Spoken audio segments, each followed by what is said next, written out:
In this video, I'm going to be giving you tips for the personal trainer resume, what to do after you submit your resume and application, and provide you with a template that you can inject your own information and utilize the next time you apply for a gym. To make this video different and to make sure that I just wasn't putting my own input and tips into this video, I polled hiring managers from 5 different gyms. And in this video, I'm going to be sharing their tips, insight, and what they responded with to help you along this process. My name is Tyler Valencia, and I'm the president of KIPS. I've been in the fitness industry for roughly 18 years. I've been a personal trainer, group exercise instructor. I own my own boot camp, and I've worked for different fitness education companies. Let's start this video by talking about some realities of the personal trainer resume and the application process. The first thing is that if you don't have any experience, don't sugarcoat it. Don't make it seem like you have experience when you don't. What you do after you submit your application and your resume can really make an impact and help you stand out in a crowded market. The job market for personal training can be competitive, but don't discount your soft skills and perseverance. Showing your eagerness to start as a new personal trainer can go a long way with the hiring manager and make an impression that makes them want to take a chance on you. While having a degree does give applicants a leg up in the hiring process, don't feel bad if you just have a certification. As I keep repeating, personality and communication can really go a long way with making an impression. If you show the hiring manager what you're all about and what you're like to work with, that can make them want to sign off on you and help you get hired as a new personal trainer. Tip number 1, the no experience dilemma. How do you get experience without having any experience? That is a common question for new trainers when scanning the jobs available to them.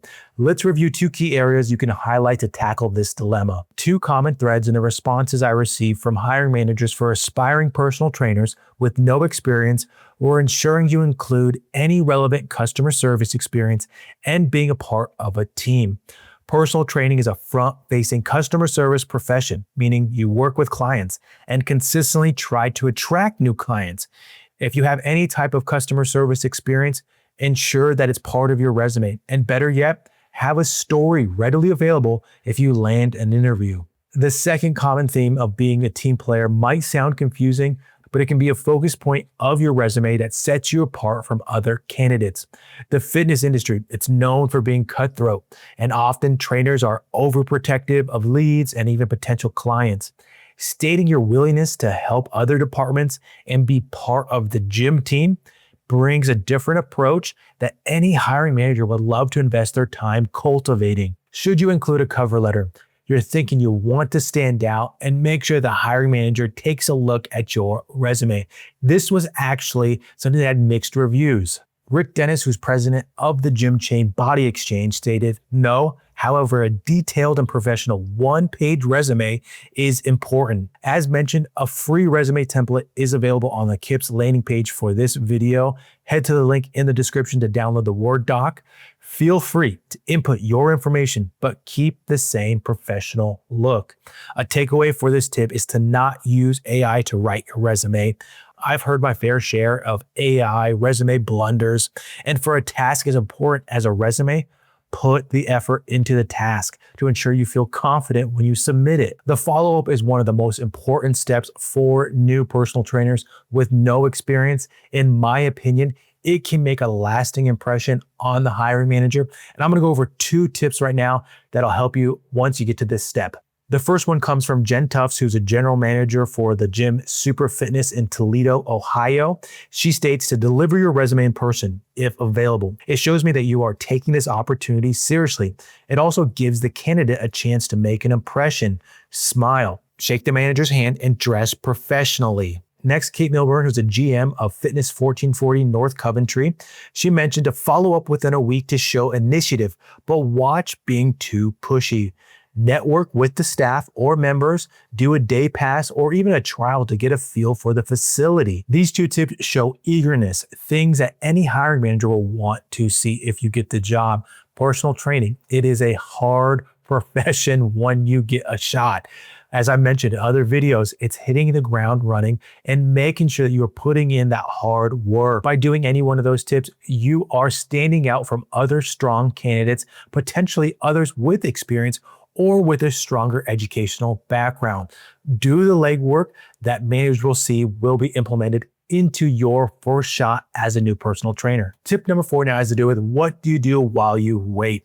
If you're watching this video, you're most likely a proactive individual and eager to get hired. So what are some tips that you can do while you wait? The first one comes from Rick Dennis, the president of Body Xchange Fitness. He states to be prepared for an interview.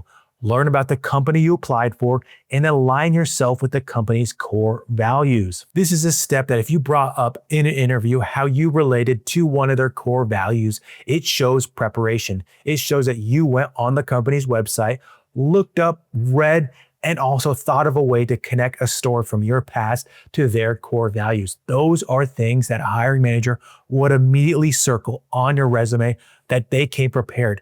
They came willing to study, get background information, and are all positive. The next tip within while you wait is to role play interviewing skills with a professional person.